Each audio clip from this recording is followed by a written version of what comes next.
here we go. The background and overview, basically this agenda, we're going to go through the background and overview of the Oahu water management plan, so island-wide. Then we're going to look at the overview of the Waianae Watershed Management Plan specific to this moku. We're going to go through a bit of the Waianae Watershed Profile, a formal paper, report that has a lot of context and content relating to the profile of Vai in Waianae Moku specifically. Then we're going to look at the Waianae water resource issues, the 10 that I mentioned, the critical water issues that are on the boards in the back. We'll go through that here. And then ways for folks to get involved in the future. So Oahu Watershed Management Plan Overview. This is a depiction of the ecosystem in which Vai and all the plans and initiatives are encompassed with. Some folks may be familiar with the State Water Code and the Hawaii Water Plan. Some folks may be familiar with Oahu General Plan. These are all influencing the Oahu Water Management Plan. There's 8 total, and Waianae is highlighted. By law, Board of Water Supply has to update the watershed management plans of each district. The last plan was done in 2009, okay? This plan is meant to go through 2045, so we're looking at 20 years of planning for the water here. You can see here the districts for the watershed management plans. Right now, there's 5 that are completed or in progress, Waianae being one of them. Ko'olauloa, Ko'olaupoko, North Shore, and East Honolulu are done. And the 3 that are in progress, including Waianae, is the Central Oahu, Ewa, and Primary Urban Center. A component of this is really meant to be grounded in an ahupua'a model. What I mean by that is planning concepts that are influenced by Native Hawaiian systems thinking, design, and environmental management, really emphasizing watershed health, holistic resource management, self-sufficient and sustainable communities, interrelationship of Mauka to Makai resources, and really the stewardship and kuleana of the land, people, and culture within this area. How many, by show of hands, how many people are familiar with the One Water initiative taking place? We have 1? Okay. If you're not familiar, you can definitely look it up. One Water Hawaii. You can see the information there. I'll just briefly describe this because this is One Water approach is something that's being initiated and adapted by cities throughout the U.S. And Hawaii in 2022, specifically the city and county of Honolulu, adopted this One Water initiative. Really, the overall goal for the One Water strategy is meant to help tackle climate change, the impacts by creating cross-agency collaboration. So it's meant to be a cross-agency discipline and practice. And there are a number of different agencies within the city and county that are working on this together. It's meant to help the city and county address climate change impacts, like I mentioned, the resilience and efficiencies created from this One Water collaboration framework. It's really made to make water resources abundant, healthy, and manageable while preserving for future generations. So the goals of the Oahu Watershed Management plans really is to provide short, mid, and long-term range guidance for the sustainable management and use of Oahu's valuable and finite surface and groundwater resources in meeting demands consistent with city land use plans. And the approach is meant to be community-led and holistic, where community is actively participating and consulting with agencies, really looking at the holistic management of watershed resources, alignment with important state and city policies and programs, and action-oriented. So, you know, there's a critique. I can say this because I used to work for city and county. There's a critique that plans are made and then they collect dust on shelves. And Board of Water Supply is adamant about making sure that this plan is a living thriving, not only plan, but something that's implementable, that can be we can be accountable to, and there can be collaborations that come out of this far into the future. The objectives: promote sustainable watersheds, protect and enhance water quality and quantity, protect Native Hawaiian rights and traditional and customary practices, facilitate public participation, education, and project implementation, and really looking at meeting future water demands at reasonable costs. There's things that's come up already as far as the costs with some of the community meetings we've had thus far, or stakeholder meetings we've had thus far. So now specific to Waianae Moku, this is the district here. So we got from Kaena Point to Nanakuli. This map is providing a visual understanding of the plan area, specific regions within the district, and the 8 streams represented throughout the district. Part of this plan is to really consider common as well as unique issues and opportunities within the diversity of the district, right? What's needed in Nanakuli isn't going to be the same necessarily as what's needed in Makua, for example. This is an overview of what the plan, the written plan, is meant to encompass, the elements of it. You can see there's 5 components, which has been broken up into 5 chapters. Starting off with an overview, looking at the watershed profile and critical issues, which is what we're working on right now. And then the next element is going to be looking at the demand, supply, and growth scenarios. And we're going to be having another meeting in May with community to discuss and engage in that conversation. And then the 4th element is really the policies, projects, and strategies for implementing the plan, with the actions that are identified through these engagements and stakeholder meetings, as well as the technical expertise. This is just another visual of what that looks like and where we are. So you can see here, we're right at the beginning. Research and identify key water resource issues, which are those 10 that have been identified, are listed. You should have a flyer with those 10, and then the boards in the back that have more specific information there. We're also in the process of starting the preliminary watershed analysis and water demand forecast. That's something that Board of Water Supply is working on. And then looking at the water supply options and watershed management policies, projects, and strategies. There will be a time for a draft plan to be reviewed by the public, an official final draft. And as long as you get on the email list, and we're getting the word out through our HOA that have Facebook accounts and through our neighborhood boards and community organizations to keep folks abreast and make sure that along the way this is accessible for everyone to participate in. And then you can see here the 4 community meetings, this being the first. We'll be having the next one in May, the 3rd one probably around fall, and then the 4th community meeting will be right before we finalize the plan. And then ongoing community input and consultation throughout. 2 other components or initiatives that are really important to understand when it comes to VAI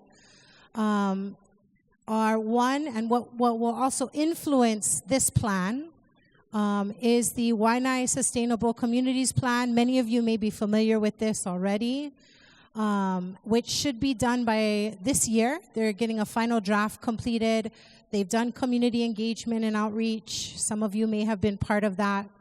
That will also influence the watershed management plan. The other component that is really important is the Waianae Watershed Management Area designation. Board of Water Supply officially submitted at the beginning of 2025 the designation process. Waianae is the only watershed district that does not have a designation. And so this is a really important component that will also influence the watershed management plan. And then this is our schedule, again, so you folks can be aware of the timing of everything. Red stars are where our official community meetings are. This plan itself, the finalizing of it, is going through 2027. So we have little under 2 years before this is finalized. So there'll be processes along the way. As you can see on the left of the screen, those elements that will be moving throughout those 2 years. Now, this is some of the specifics around the watershed profile within Waianae District. Land area, 39,070 acres. Population, a little over 51,000. 47% of Waianae is conservation land. 40% of Waianae is agriculture land. And 13% of Waianae is urban land. There are 9 watersheds, 8 ahupua'a, 2 neighborhood boards, and a really strong presence of community organizations. So this is kind of an overview. Oahu groundwater aquifer system. I want to pause here because I'd like to invite up Board of Water Supply to share a little bit on the technical expertise component of this, which I do not hold. So if I could invite Barry or Dominic to come up to share a little bit of the aquifer system. All of the aquifers on Oahu, this is just groundwater, not surface water. When rain falls and percolates into the aquifer, it stores the fresh water. And these numbers, they calculate the sustainable yield based on the amount of rain and recharge. And the sustainable yields are the quantity that can be theoretically could be withdrawn in perpetuity because it's a renewable resource. But we realize that climate change is affecting it, right? So it's decreasing in areas like Waianae. But overall, the total number is 393.5 million gallons per day. And of that, about half of that is actually being pumped. And not just bottled water, but military, agriculture, private wells like that. So, but some of the aquifers are fully pumped like Honolulu. Makaha Waianae is kind of close to the sustainable yield. When I started back in the 1980s, the sustainable yield was like 495. And in million gallons per day is like, what is that? 1 million gallons per day can serve about 2,500 single-family homes, okay? So we probably in half. But anyway, it was 495, and then it went down to 465, and 447, and 407, and now it's like 393 and a half. It's been going down. And that's because the rainfall, I think, has been decreasing. It's been getting hotter, so you get more evapotranspiration and stuff. But 5 aquifer systems in Waianae. Total is 13 million gallons per day. It was higher before, so every like 5 years, the State Water Commission that regulates groundwater and surface water use in the state, they decrease them because depending on how much rain is falling. Yeah.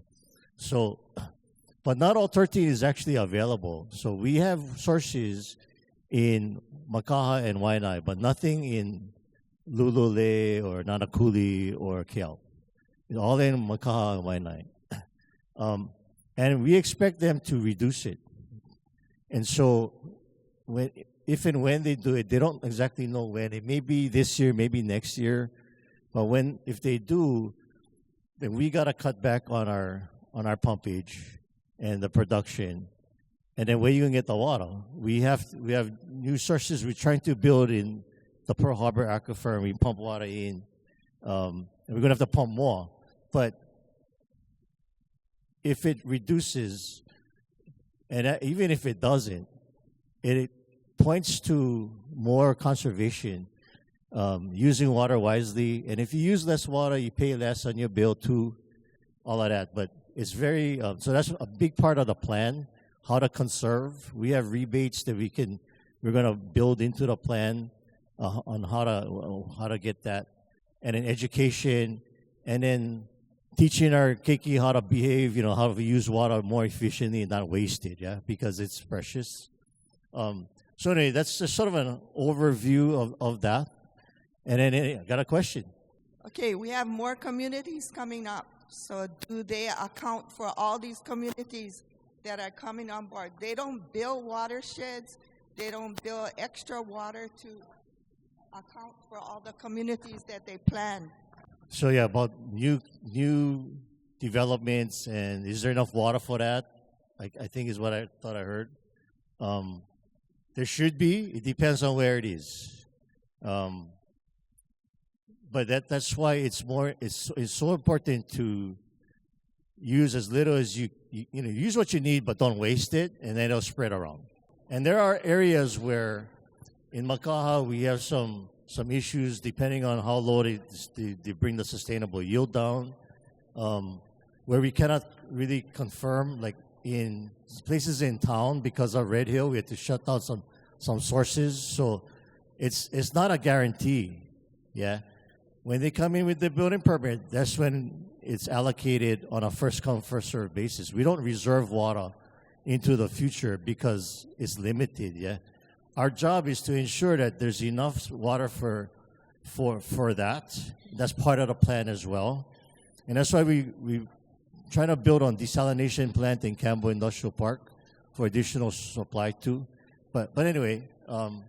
Before they build, how come they don't build water wells in that area so they have enough water for them? The big developments, they require to drill their own wells. So like Ho'opili, Koa Ridge, the big ones before was actually the whole Kapolei, Cambo Estate, Eva Marina, they call it Huakale now, Gentry. They all chipped in and built some sources for their development. But it's the small guys that we do that. But the big developments, they require to do that. So anyway. As an expert in understanding the Board of Water Supply's kuleana to providing water to all spaces in Hawaii, what is the relationship like with the Board of Water Supply and the military in Hawaii, as they are one of the largest environmental polluters in Hawaii, let alone they have access to thousands of acres in Lualua, which affects all of us? Because as we look at your map, both Uleava and Mailiili streams are in the Ahupua, and if we look upland, who controls that area? It's the military. And so how do we, as community, as Kanaka Maoli, have conversations with them about their kuleana to ensure that the water is being distributed for the best possible experience for all of the Kanaka in Waianae? Yeah, so the military, for sure. That's what the reason we trying to proposing the designation of Waianae, so then that will make them, so the Navy will have to file permits with the state.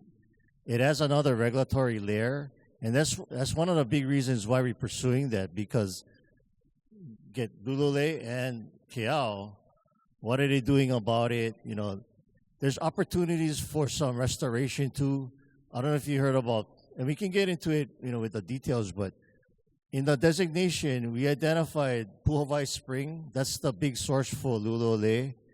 And they're not using, I don't know how much they're using, right? But I don't think they're using them all. So can they release some water into the stream like we did in Kapuni, in Waianae, and in Glover Tunnel in Makaha? So those are some of the issues we'd like to get to in the plan. We could probably do a write-up and a project around that and try to build that, because if that's what, and I think that's what the community wants. That's what we've heard over the years, and so we want to do that. But I'll let Lala finish her presentation, and then we can get into whatever questions you like. Okay, thank you. So these are the official critical water issues that have been identified both through stakeholder engagement, so community organizations, community groups that we had talk story sessions with over the past year, as well as the water technical expertise side of it. Climate change, nearshore and stream water quality, water supply, demand, and conservation, drought, wildfires, and other natural disasters, watershed health, flooding and drainage, protecting traditional and customary practices, rainfall capture and collection, groundwater and surface water, and access to Mauka lands. So I'm going to run through these real quickly. They're on the boards with a lot more information as well in the back of the room. And then we can talk story and have some more Q&A. looking at climate change and amount of rainfall impacts on drinking and agriculture supply. The scenarios are continually showing that it will get drier and drier in Waianae. Talking stories with folks like Uncle Vince just in the past 5 years, and Ma'o Farms, and a lot of the folks that are Ma'atu'aina and water and agriculture out here have seen drastic changes. I'm probably speaking to the choir a little bit.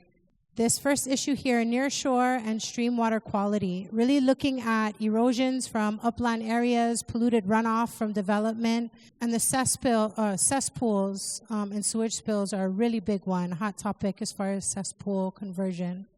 The water supply demand, as Barry mentioned, looking at sustainable yields versus a water supply demand and conservation efforts. Really looking, the areas of concern that came up were agriculture lands, water stewardship and equitable water access, which has already been brought up tonight, and then as well as the population, the projected increase. This is a really big one that has come up on every single meeting that we've had thus far, droughts, wildfires, and other natural disasters, and especially the wildfire aspect. Upland forests, Waianae mountain range, and urban coastal areas. Watershed health, very specific to looking at the watershed more Mauka, and looking at the serious issue, invasive species, the forest reserves, the range up there, and then trail management. And you'll see some of these might intersect with other issues. Flooding and drainage, this is looking at more coastal areas, specifically Farrington Highway, and looking at drainage improvements.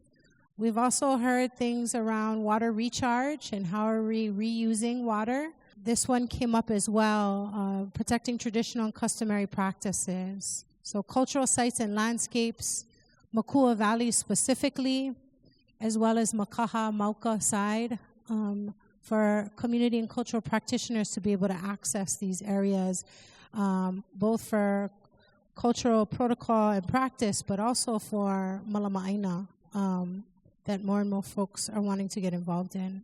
Rainfall capture and collection, Mauka areas, Waianae Mountain Range, our bogs on Ka'ala, another area as far as restoration efforts and reforestation efforts, and these are some of our native flora here. The groundwater and surface water. So really looking at specific areas of concern is the Makaha Stream and the Kaupuni Stream. We just had a call with Kingdom Pathways yesterday as well that brought up actually both of these streams, and Auntie Luella. So good talk stories around specific community initiatives and concerns there. And this one, access. This was a really big one. The Makaha and Makua Valley, as I mentioned, and Nanakuli Valley. You know, we had a meeting with the Nanakuli Neighborhood Board and the Land and Water Commission. And folks want to get access up there, specifically DHHL folks. Residents want to get up there to be able to Malama'aina, and are looking at ways in which they can do that. Kingdom Pathways as well. They've been doing amazing initiatives, and they really are wanting to work with Border Water Supply to do more collaborative efforts to take community leadership roles in some of these issue areas. So this is just real quick an overview of the stakeholder outreach we've done thus far. So you can see we're doing our due diligence in reaching out to community organizations, community leaders, and groups to talk story with them specific to the Waianae Watershed Management Plan. Neighborhood boards, elected officials, ongoing, again, throughout the next year, 2 years with stakeholder engagement. And then this is just our contact information, Dominic Diaz, and then myself as well for any information. We've had a few already leave voicemails and emails, and we'll make sure to follow up. And you also have those flyers there. The QR codes can get you signed up to get on the email list to stay engaged and up to date with the plan, its process, as well as upcoming meetings and information. All right. And with that, I will pause there. Mahalo, everyone. I want to open it up for Q&A. Thanks, Lala. Just wanted to ask Barry about, reiterate what Dana was talking about, like with Lulule, with Puhavai, the Punavai up there, and like Lulule Valley get through Mo'olelo from Nakupuna of Waianae. That's the ticket in Lulule Valley. Get a bunch, not only Puhavai, but get a couple other Punavais in there. And the concern of the Navy, occupying that Aina, where that Aina, to me, that Aina is huge enough, large enough for house and feed our people of Waianae Moku. So is there any way that BWS can put some pressure on, because like you were saying earlier, like you didn't even know what the Navy is doing, with the Vai over there, and the Navy, they're not going to occupy Aina with no more Vai too. So I just wanted to bring that up. Yeah, that's. I think we don't have. They get their own water source, so they don't get water from border water. But if it's designated, then they got to get a permit from the Water Commission, and in that. Yeah, because in that process, and I encourage you folks to be very involved in that, because eventually, I mean, if they approve the designation, which I'm pretty sure they will, we made a couple presentations to the commissioners, they support, because the whole community support that, yeah. They have to file a water use permit, and when they do, they got to show how much water they like use, where they using them, and then that's the opportunity to what kind of conservation. They get plenty of pipeline in there, probably old and leaking, So if they can fix that, and they don't permit, they use about 300,000 gallons of water per day, 300,000. When I count, and no more time it's buildings over there, you know what I mean? So when they come in with the permit, that's the opportunity to tell the commission, hey, you know what? Yeah, they need some, but can you just release the rest? And then because if the community is willing to open Loi below the spring, as I understand it, it's still in the military land, but if they can give access to that part, to the stream, then you can have some restoration and some healing through that, yeah? So that's the time to actually make those, to testify and make those comments. But what I want to do in the plan is actually lay it out. Hey, this is what we worked with the community to see this opportunity to restore some stream flow in that upper area for Kalo, for traditional customary practices, right? And then they could fold that as a requirement into the permit, and the Water Commission then has authority over the military on how to use their water. So that's how you can get all our ideas and concepts into an action for the Navy. So. Well, I have two questions. Who manages it now? The Lulule. No, I mean you're asking for us to go under the Water Commission. Is that correct? Yeah, there's nobody. They manage their own use. The military manages. Even here within our.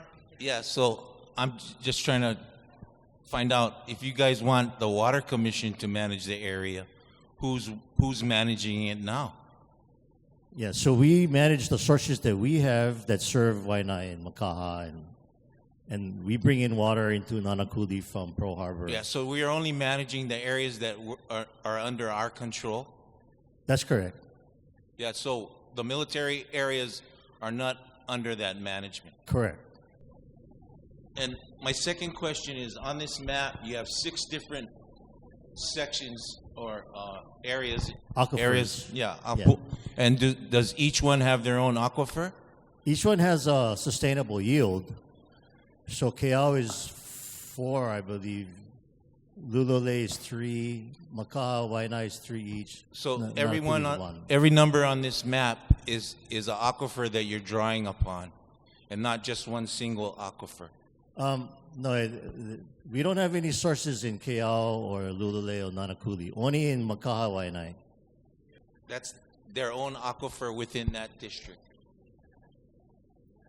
Or is it You can drawing look at it from that one way. aquifer?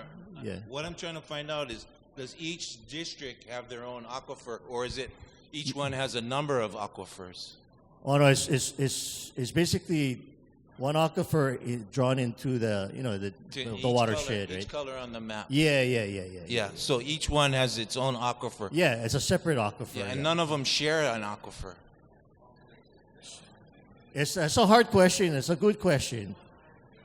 They manage as separate, but a lot of us know that the water moves, right? I mean, it comes from Ka'ala and the Waianae Mountains, and it recharges into the valleys, yeah?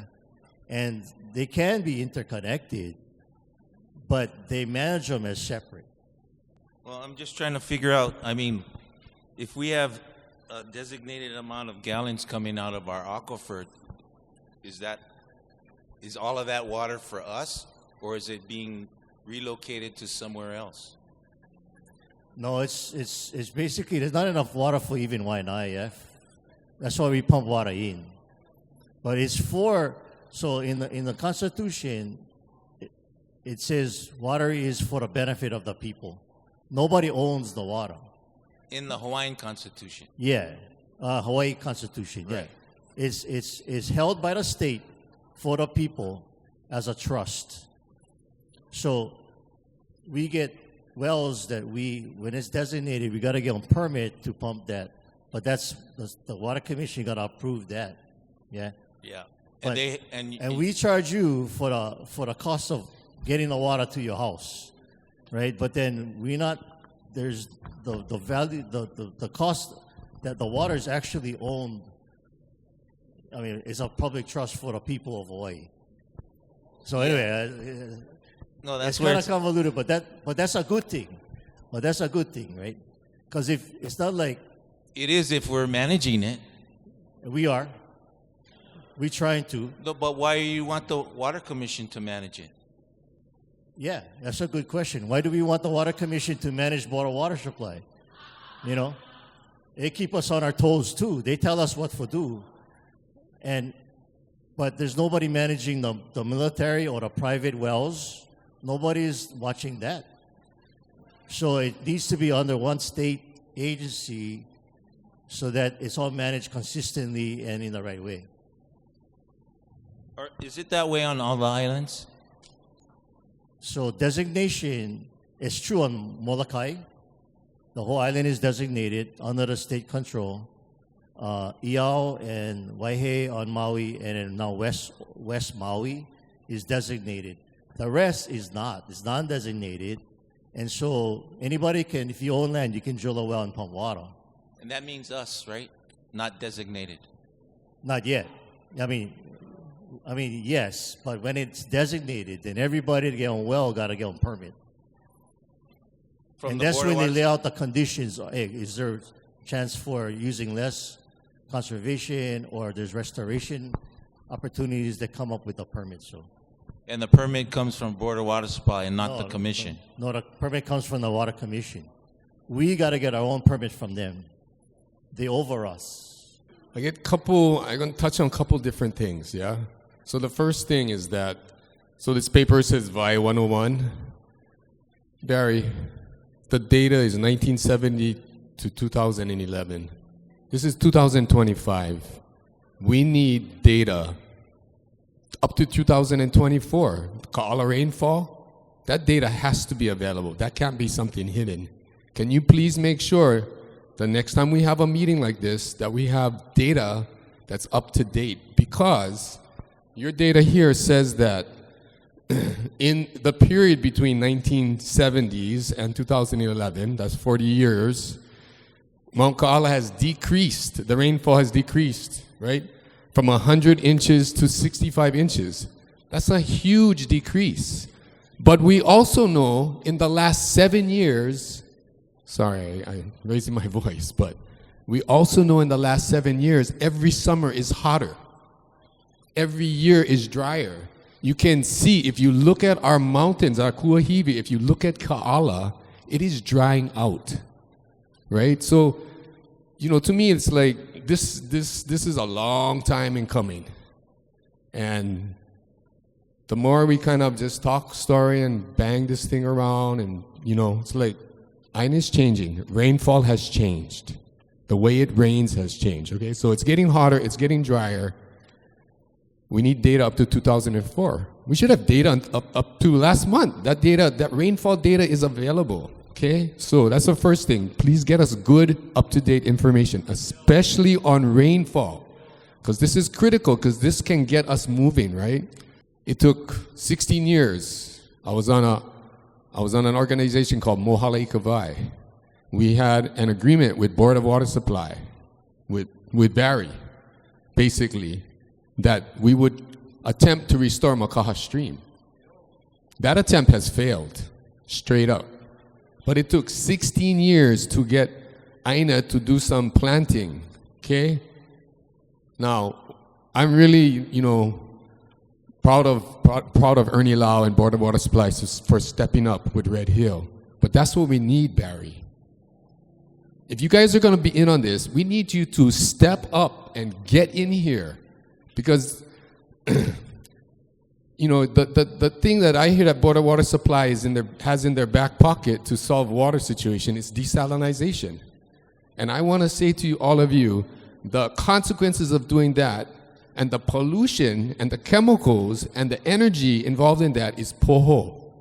That we should take that off the table. That should not be an alternative to deal with the water situation.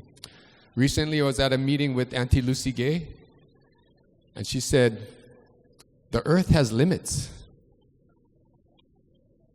The earth has limits, and it's true. The earth has limits, and we have transgressed those limits for a long time, for at least 40 or 50 years. I love Bulla's question about who's managing, because perhaps Board of Water Supply has been attempting some sort of management, but the condition and the amount of water in the ground, our Waiaola, has consistently decreased. That needs to change. Otherwise, we're in big trouble. Okay, so I kind of let's get real about this. Now, there are many other places in the world that have been facing these kind of climate changes and drought and changes to their Aina. I would like to encourage you all to look up on YouTube Andrew Millison and look at those videos about what people are doing, especially in India. They are turning around. They are greening their Aina. And they're doing this by capturing rainwater. And have you noticed, this year's rains have been very gentle compared to the last 6 years of rain. This last couple of rains, I was in here on the weekend, so I don't know how it rained, but it looked like I had about 1.5 inches of water, and I live up the valley here.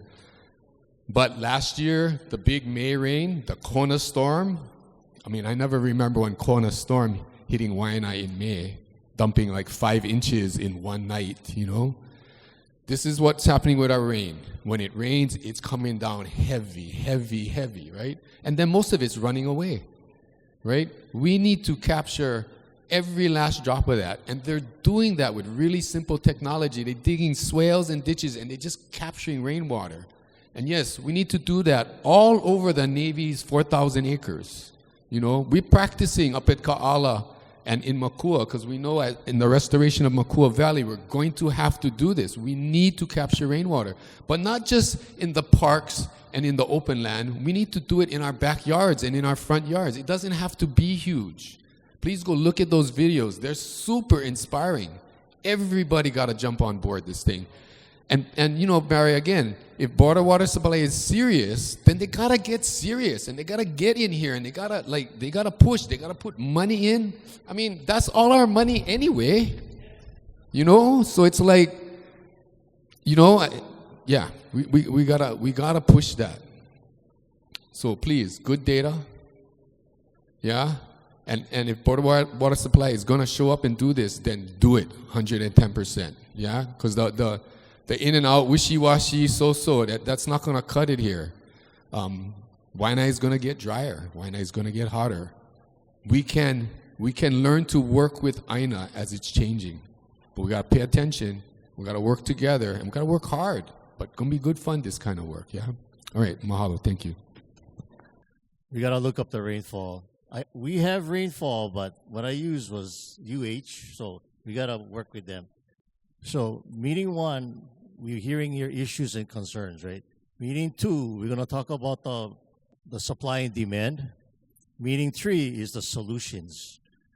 That's where we develop projects, on-the-ground projects, like you're talking about, like green infrastructure, how stormwater capture and reuse.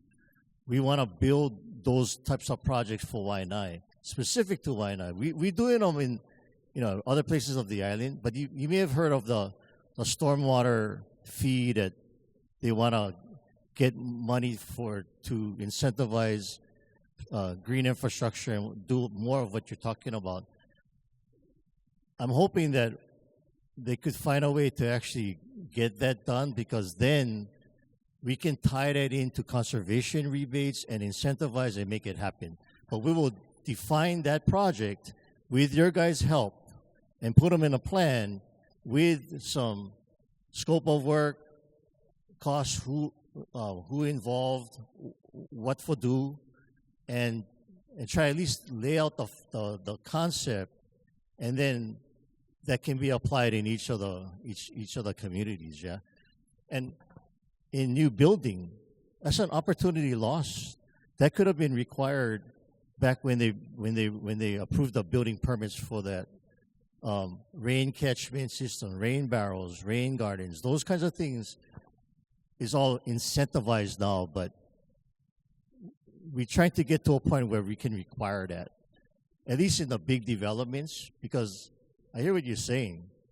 There's a lot of areas that when it does rain, what do? Try to capture that and reuse it.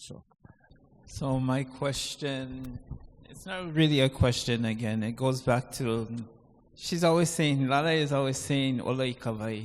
And so, Ola means life, but it also means to thrive. There's many different meanings of the word Ola. And so, again, if Ola ikawai, Vai is the source of our living, and we don't protect that resource, we end up disappearing from the space. And that's what's been happening, as Vai is water, but Vai is wealth. And so you've taken this wealth from a community, and I will call this community Kanaka Maoli. You've really taken the wealth of the Kanaka Maoli people, and you've put it into Hawaii Constitution, or even in the Kingdom Constitution, say it's a resource that belongs to all the people of Hawaii. Well, during the Kingdom, Kanaka Maoli existed, and we had certain rights as a community.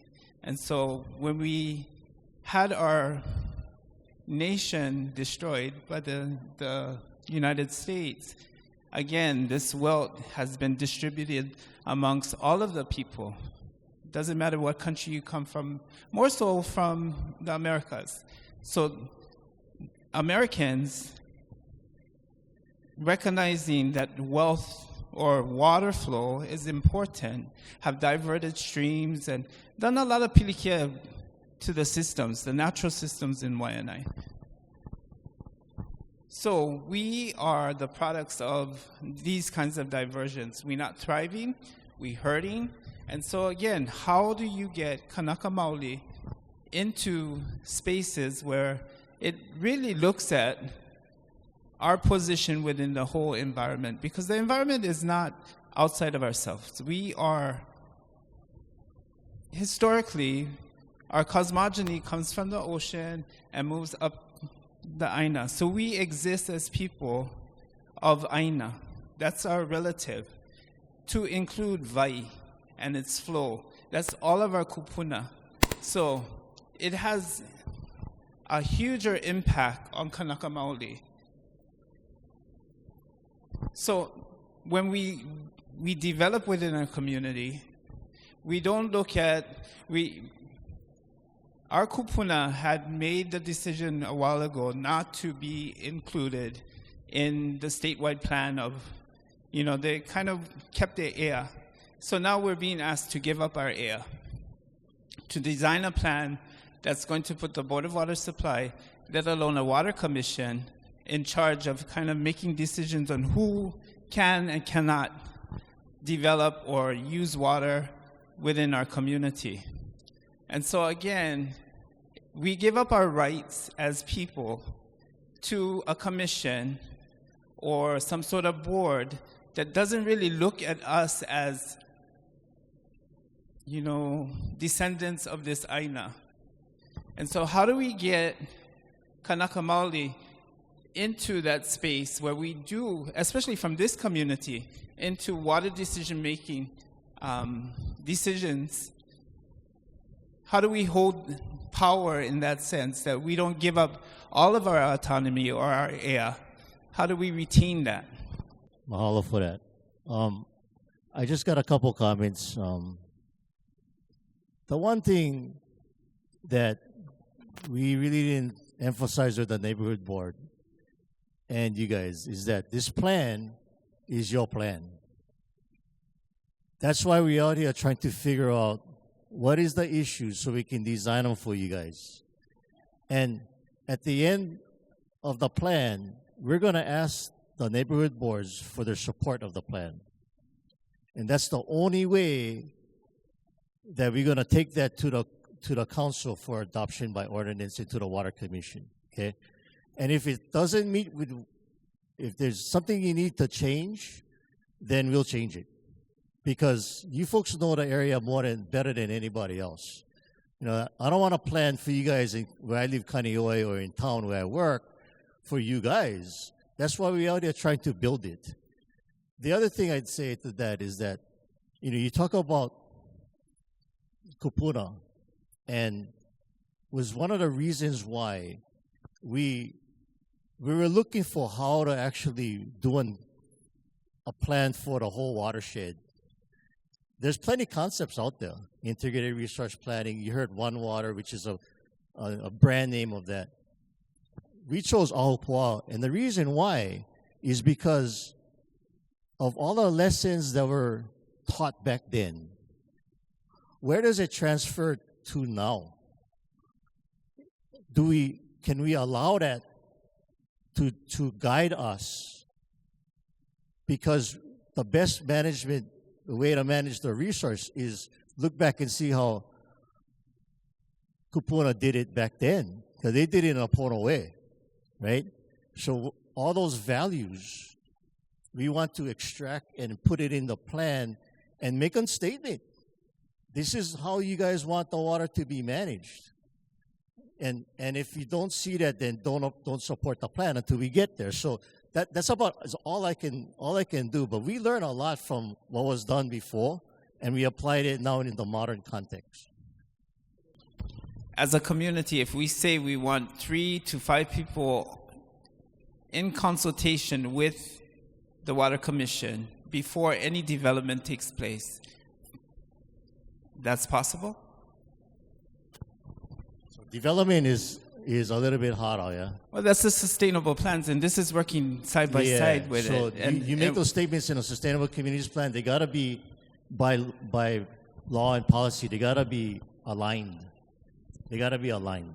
So if you don't want the growth, but we all need kind of affordable housing, right? And get a lot of DHHL vacant lands that need houses. We need water for that. But where, on the growth side, if you can make those comments in the Sustainable Communities Plan, then we have to make that align to in the water plan. But in terms of the watershed plan, again, getting community stakeholders representing Kanaka Maoli interests in how we move forward as a community, because the type of development that has occurred has not been very good. It's been it's not Ola. It really is a die mentality. And so how do we get that kind of input into the system that our community still holds space, holds power in making decisions for our community as a give up to, yes, we're going to take on this new path forward. How do we get some of that power back to us as a community, as a balance to the process?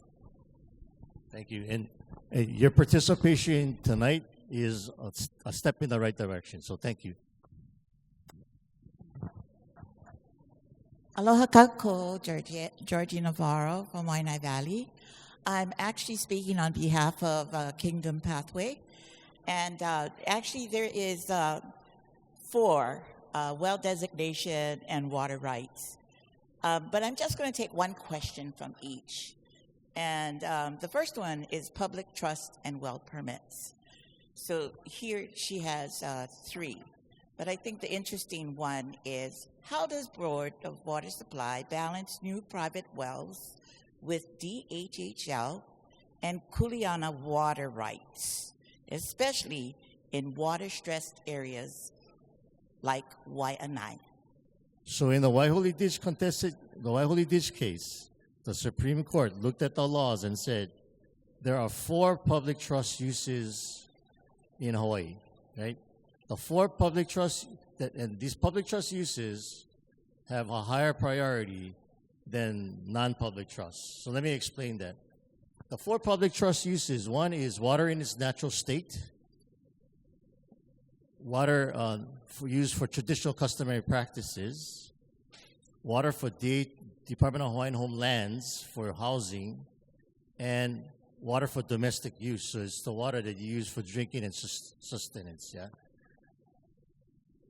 Those get higher priority than non-public trust. So what is that? That's commercial, industrial, agriculture, golf courses. And so how you apply that, and that's why when DHHL says we have this development that we want to build and get only so much water, they get the water, because that's a public trust use. Also water in the stream, which Vince was talking about. And by the way, yeah, Makaha stream is drying up, bro. But we got the Loi started. Yeah. But that thing is going, like I used to say, like the hair on my forehead going this way, bro. The forest is going that way too. What can we do, right? I don't know, that may be hard, but recognizing that that's an issue. But that's how you apply the public trust. And that's where the Water Commission is, we recognize it, we try to incorporate that in our plan, but they have the responsibility to ensure that those public trust uses are met. Thank you. And the second one is protecting Kuleana and DHHL rights. So the one question that I find here is, how are Kuleana landowners and DHHL residents informed about protections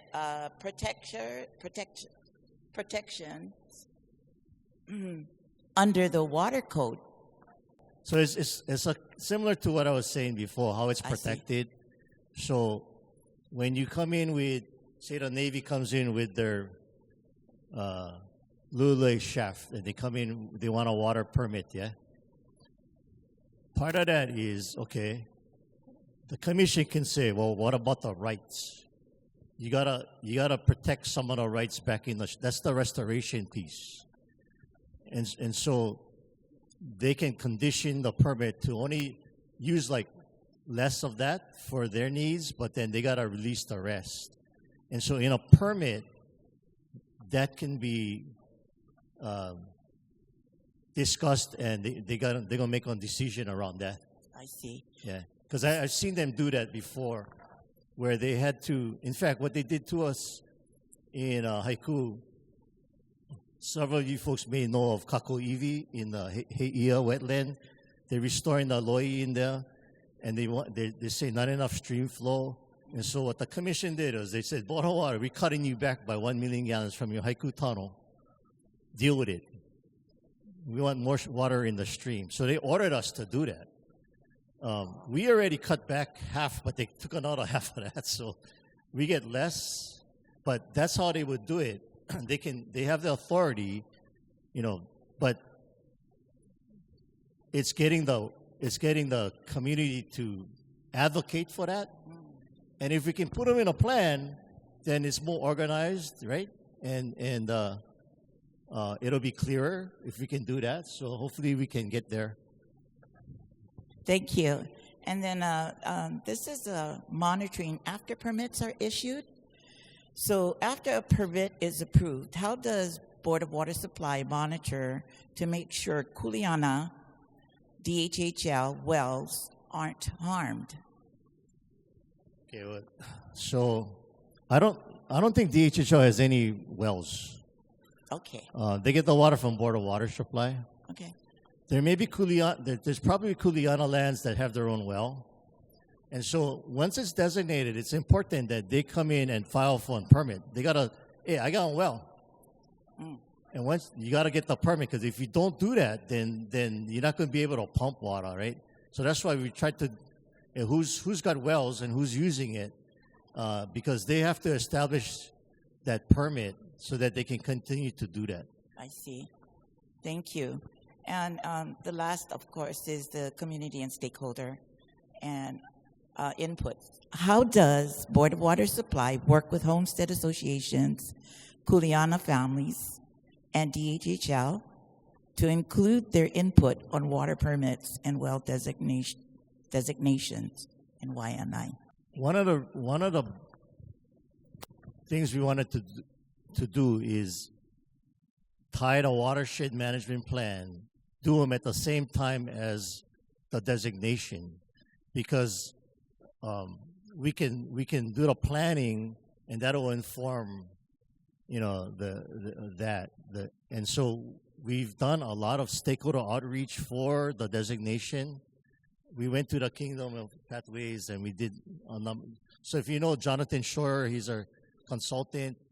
I selected him because he has so much experience in designation and working with Native Hawaiian communities. He understands the rights and all of that.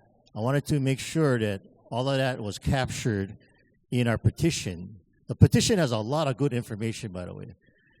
And now with the plan, we are outreaching to get your input because they kind of go together.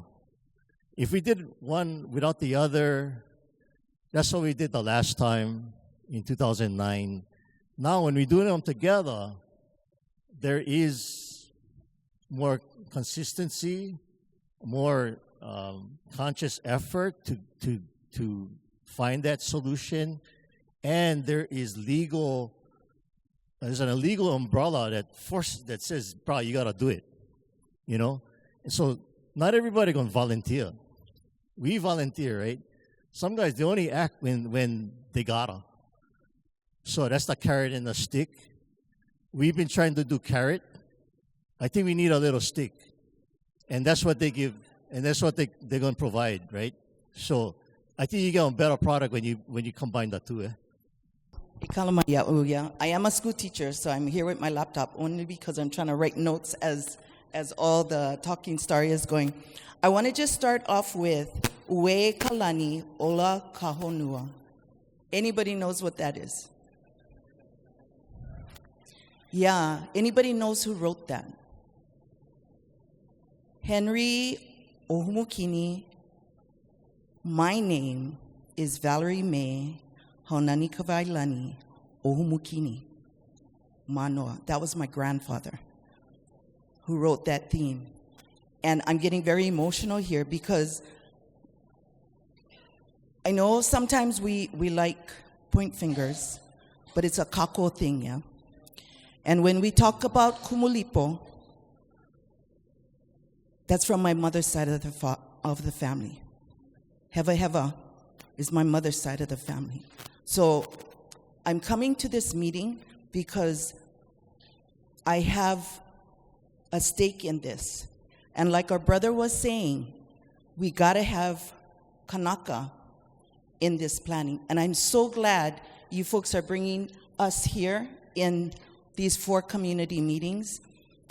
It's gonna be hard discussions, and we gotta be able to take it every which way, but we gotta be able to find the solution. 7 generations forward, 7 generations back. I'm a teacher because my mother was a teacher. And so I'm gonna say to all of us, what is our Kuleana? Yeah, we stand here with the knowledge that we have. How much of that are we sharing with our OPO? How much of that are we sharing with our Mo'opuna? because they're going to be here after us. They're going to be the ones carrying off these plans, right? Or we're all going to die before then. Yeah? So I'm just saying that we need to come together. Yes, the data is old, but let's at least start somewhere and let's get new data. Yeah? Let's look at what we can do in our homes. Like I teach my grandchildren how to farm. I'm a teacher at Kawaihona. All that dragon fruit out there, I'm not the mahi'ai that plants the native plants, but I'm the ones planting all the dragon fruit. They're not learning how to plant dragon fruit. They're learning how to malama aina. Yeah? Because what you can do with one plant, you do with others. Not only are we trying to grow plants, if we learn about, and I'm sure we all know about agroforestry, right? We can bring back the rain. If we know how to mulch, and yes, we have rhinoceros beetles, but if we know how to mulch properly, we can keep the water in the land. I was going to ask about gray water and how that affects our watershed, and I hope I don't get scoldings right now, but in order not to use drinking water, I'm using my gray water for non-edible plants. And I MacGyver it from my water barrel, MacGyver the pipe, all the way down into the front yard so that those other plants will get water to keep my home from burning. So we have solutions out there. Everybody have, but we got to work together and have those hard discussions and still honi afterwards. Yeah, and then holomua, move forward. So I just want to just share that with everybody. Mahalo. Awesome what you just said. When I look at, if you look at one of the objectives of the plan, it's called Project Implementation, Education, and something. I forget. I've been doing this for 2 decades. I forget already. But and I've seen all these other planning models, right? Aupua is the only one that I've seen where part of the plan is how to teach kuleana. The behavior is a big thing because, the hospital water, you're not going to drink, bro. I'm going to give you, I'm going to tell you, I'm going to teach you how to conserve water and why. Gray water is a very good, out of your laundry, out of your shower, you can irrigate your lawn, But it takes somebody to recognize, hey, I want to be more sustainable, but hey, it's in your culture, bro. And all you're doing is extending that. How do you teach everybody to do that? And that's where the values come in. And so I would be interested to have a section just on that so that it can be a basis of teaching and taking it forward. Because in other areas, they don't necessarily have that, So anyway, thank you for that. Because I saw you at middle and high school, but even parents listen more to elementary kids. We see it in schools, yeah? And I've been in schools. I was a vice principal for preschool, elementary, middle, and high school. And so we get a lot of involvement with all areas, but it's heavy on elementary side. So even starting the simple things, these are my third graders that are growing those dragon fruit, yeah? And they're learning a lot just by doing. And then the parents are telling me, now they have farmers at home because their kids won't throw away the scraps, right? They put their compost right into their ground. They're bringing me fruit from their house, And so we got to build that. We got to go back to the aina, and we just got to do it, yeah? That's our kuleana. We just do it. Yeah. And one of the things that the kids do, they can shame the parents. Hey, you're wasting water. You know what I mean? I learned that in school. Kathleen did the water conservation poster contest. She's continuing, 45 years? Exactly. Teach the kids. They teach the parents. Are you saying that the Water Commission has no jurisdiction over military? In a non-designated area, it's limited. Once it's designated, then the military got to get the permit from the commission. So then they will have the authority over the military. What would be a designated area? The rest of Oahu is designated except for Waianae. Right. Yeah, so every well need a permit except for Waianae. You can just drill a well and pump them. Right now, we're trying to get what you guys want to pass is to have the commission have jurisdiction within our Waianae area. How do we get a seat at that table? Public meetings, testifying. I mean, already we've had offering problems. the solutions. You know, we're going to build the solutions in the plan. I hope they can go concurrently so that you have a voice. I mean, you always have a voice, right?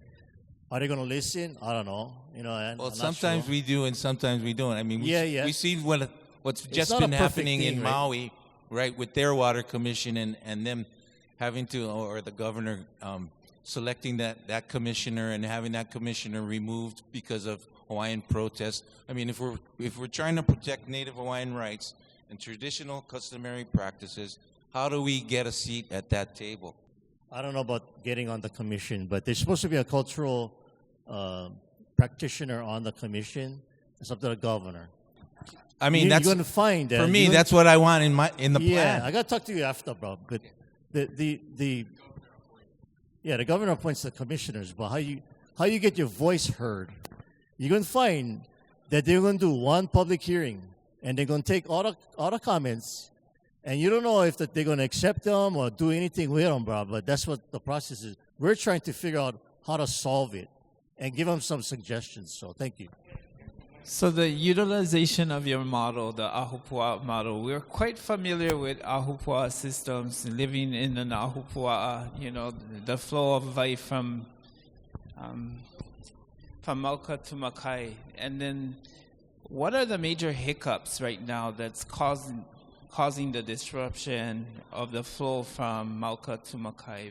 Because we know that if no more flow, the kai is also affected. What grows in the kai is truly being affected. As a cultural practitioner who's on the beach every day, you can see the changes. For the last 20 years, I've seen the changes with my own eyes, you know, ikemaka, seeing the changes in terms of what I can collect on the reefs or on the sand to now. It's major change, and part of it is because no more vai going into the kai. There's no feeding of the ocean.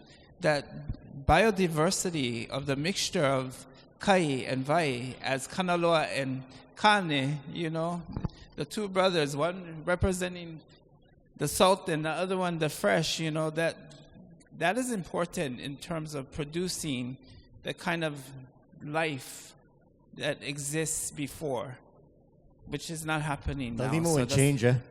Everything went. No more even limo. You cannot. but it's all foreign. I know they said limo. that in Eva. The limo will change from freshwater to saltwater. But, you know, okay, so we went restore Kapuni Stream all the way to the ocean, right? We did that in 2012. It's in the petition. We discharging 300,000 gallons from one of the plantation tunnels because we couldn't fix it. And instead of spending the money to fix it, we just discharging it. And over 7 years it took for actually the water to flow all the way down. But most of those stream is concrete on the bottom, right? But Helen Big Lake, get pictures. I get pictures of that. But what happened? Rainfall is decreasing, right? And we pumping wells for the people, for agriculture.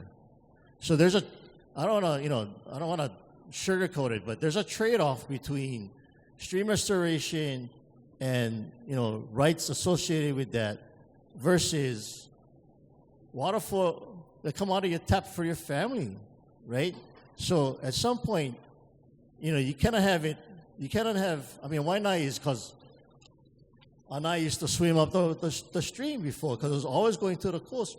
But how many people had over here? And what did the plantations do, right? Where did they plug those sources? Kamaili, Kamali, when you look at the old maps and stuff, they had a big civilization. They had a big village over there. What they did, they're in Judawa and then tapped at it and the thing dried up. You know, and so we cannot restore them to how it was because get more people, but there's places where we can. Small steps in the right direction is what we're trying to do. That's why Mohala get the water from Glover Tunnel. That was on spring for Kaneakiheau, right? We restored some, but the stream's still drying up. We got to change our pumping somehow. And Kapuni, and maybe even like in Lulule. There's opportunities, and I say let's find that out and make that as part of what the community wants. And it's the voices of the community that makes it happen. Who the decision makers listen to? The voters. Hopefully, maybe the money, yeah. But the thing is, if you don't try, you're not going to get nothing, right? So if you can help us plan this so that we can at least reflect some of the stuff that you want, knowing that we cannot get them all, but we can get something in there and advocate for it. So Barry, thank you for coming tonight. I just got a question for reiterate what Bula and Dana was sharing about. So it appears, it seems imperative that we get Waianae Moku designated, right? So what Bula and Dana and also myself is asking, wouldn't it be imperative that you get Kanaka community members on the Waianae designation plan to the commission? You know, we don't have to be for the whole Hawaii, all of Oahu, Kakuiheva, but for Waianae, you know, and I'm assuming that it hasn't been done with all the other designation. There wasn't, you know, but we are asking as a Waianae community that we born and raised here, we live here, that, you know, not only for us Kanaka Iwi, but all of Waianae Moku to have representation with the commission to see this designation plan for Waianae go through, because we, like you said, and like my Tita Lala said, we'd only moku on Kakuiheva that not designated. So can that be possibly made? Yeah. So what I'll do is, because Jonathan Scheuer is our consultant, when they have meetings at the commission, we got to let all you guys know when and make your voices known. They go virtual, so you don't have to drive all the way down there like before. Hopefully, they got to do one meeting in the community. Yeah, that one you got to come down. But then, even after you say that, yeah, how much of all of that is going to be incorporated? I don't know. But if we can find some workable solutions, I figure it'd be, you know, I like make them so that it's a no-brainer, bro. Just follow the plan. We built this plan together. Follow the plan, bro. You know, and that's why I'm asking for the support of the neighborhood board at some point, because when it goes to the council and the commission, they're going to ask, oh, so what did the community say? Hey, we worked to get it to a point where they can support it. Can you adopt it? And it goes right through. We don't want to get to the point where it is way off, and then we got to go defend it in front of them, and that's not the way for plan, bro. Those boards in the back of the room are the 10 issue areas. If there's specific comments pertaining to an issue area, I invite you folks, before you leave tonight, get a sticky note, write down, respond to those questions, or write something that is really valid for us to be able to take away with us that hasn't been discussed either. But I just want to mahalo everyone for being here. Maybe we can have another 15, 20 minutes of Q&A, if that's okay, Barry. And then there will be more opportunities. And you can email us directly as well, or call us directly as things come up after this meeting. Yeah. So mahalo. Current information. Okay, so bringing us up with current information, because I know I could go on the website and I can see these same exact numbers that I've seen for the last 10 years, especially regarding the picture of how much we utilize and how much is already here. So that would help us, because you cannot make good decisions with bad information. To I don't see this clearly, but to tell us what is the water code, what is the trust, that you've mentioned it, but it's not anywhere in the documentation. So we need to know what is our rights, right? It may or may not apply here, but without having that information, again, we don't have the full picture. So give us the full picture of what it is, because sometimes things connect and sometimes they don't. And then another thing on the preliminary water resource issues and concerns, page 19, Jenna, I think we ought to have a box that is strictly for the military. You know, military usage, their hoarding or their excess, and how much they're sharing. You know, how accessible is that VI to us, and what do we need to do to access it? VI is very important to our culture. VI is very important to our culture. Okay, we like to be self-sustainable, but you had it mentioned, if we dig our own wells, we have to get the permits. We have to pay for the permits, and we have to get state approval. Is that correct?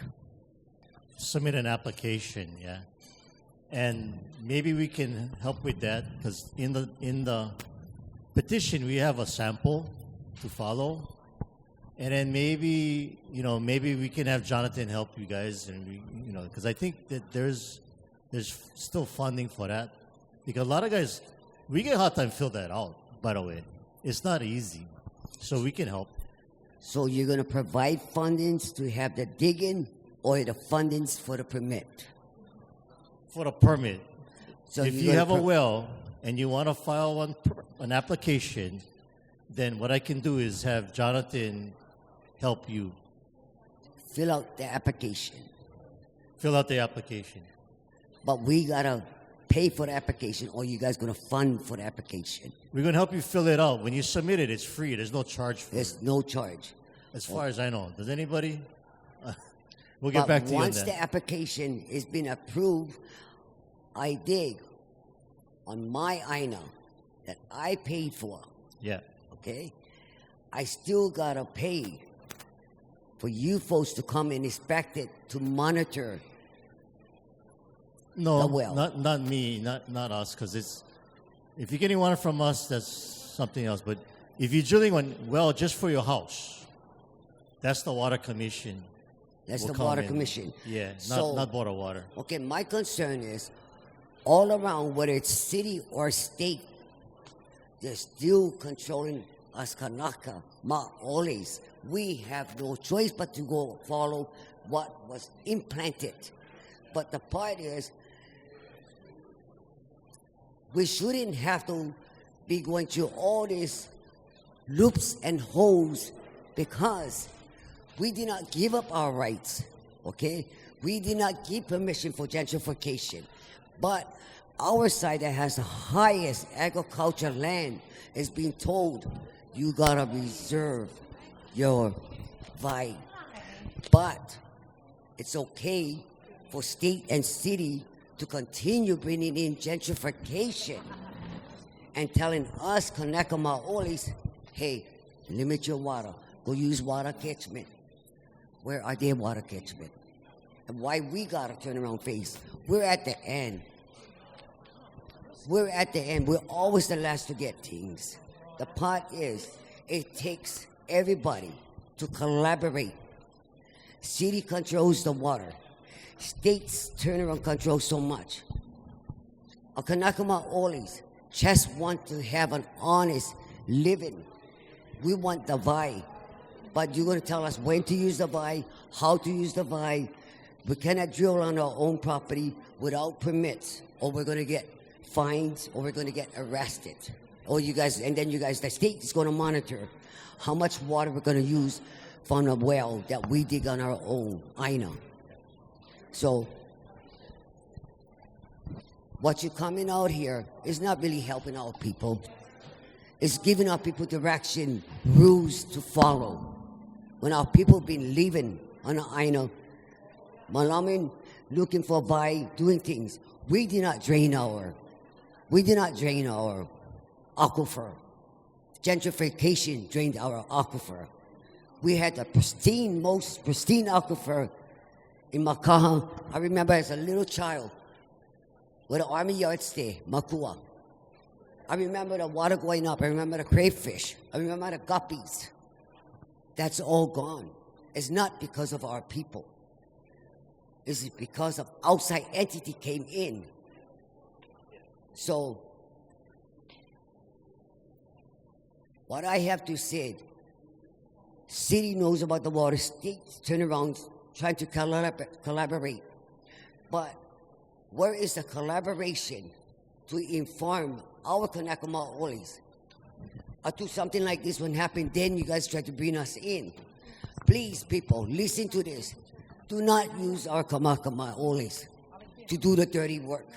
We've been doing the dirty work. We've been on the back burner for years.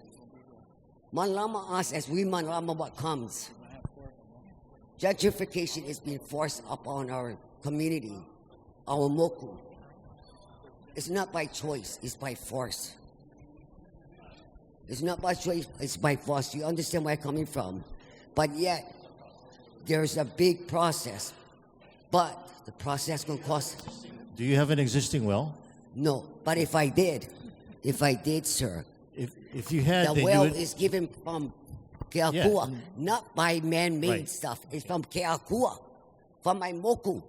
If I do, it's provided by my ancestors in Keakua. Pristine water, I remember. I'm just saying that if you have an existing well, you have a higher right to get a permit than if you came in later. So, but anyway, want to take your name and number. Thanks. I'm just thanks concerned because thanks you for know what? coming. We're in the back burners, and now we gotta gather each other. So we gotta hold each other up to get our voice heard again. You know, that's not transparent. That's not good stewardship. And I just wanted to reiterate the importance of having people from our moku on this commission. So because we obviously don't trust the system, and you know, we just want to make sure that our voices are heard loud and clear. Farmer, none other farmer. I'm a soon-to-be farmer. So that's all I want to say. Thank you guys for coming. I want to see aquaponics because that's how we raise fish. Teach them how to fish, feed them for a lifetime. You're going to recycle the water, using the same water. You can teach this in schools. We have it in Kamehameha schools, Nanakuli Elementary. I could see this. You can teach them in the house because you're going to put some PVC, some pipes, and you can grow lettuce like that. So we can start growing the food at home using the same water to reduce what's going down. But you guys need help in legislation. We're going to start writing bills already. So let us talk offline how we can do this together. Thank you.